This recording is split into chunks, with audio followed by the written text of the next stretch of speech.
The first step is to download Anki. Now you can just go to Google and search download Anki. You'll very quickly find this website as it's very popular. And I'm going to click download here at the top. It'll scroll down and show me the version for what I'm on.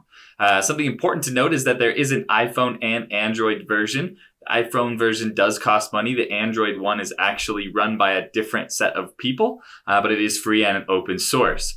For now, I'm going to download the Mac version here, and we'll put that in my downloads folder so that I can start downloading it. Once you've downloaded Anki, you can go ahead and install this. I'll click on it, it's going to start installing, and then I can drag it into my applications folder for use. Drag that over, and it will install briefly, and then we can close this. Once installed, you can go ahead and open Anki. I've opened this up here to a blank profile. Notice there's no flashcards or anything on here. This is just the beginning. There's a lot of things you can learn and a lot of ways you can change this interface to help make it more useful for you. But the first thing I'm going to do is sync. And this allows you to actually sync between mobile versions if you're using those or different computers. But it also saves all of your data uploading it to the web so that in case something happens, you still have your flashcard reviews there, which I think is very handy. So I'm going to go ahead and click sync, and notice that you need an account for this. So I'll go ahead and click sign up. That's going to bring me to this website here where I can go ahead and start typing things.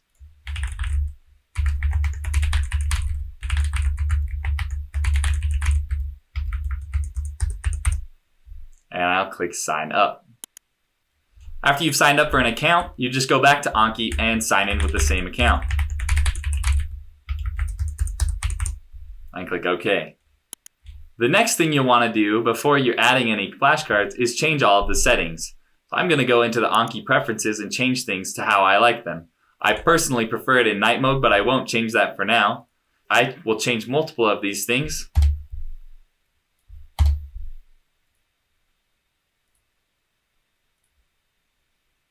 The next thing I'm going to change is the option groups here. So I'll click this and options, which brings me to this large group here. I'm going to quickly go through and change things to how I like them because I think it helps with studying. The new cards I set to as many as possible, and the reviews I set to as many as possible. I control this by unsuspending and suspending cards. The learning steps I like to make a little bit longer. Oops.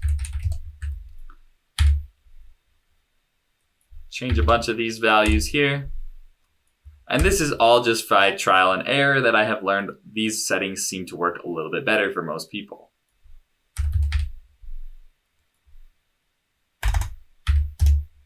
And we'll go ahead and click save. Now you're ready to start using Anki.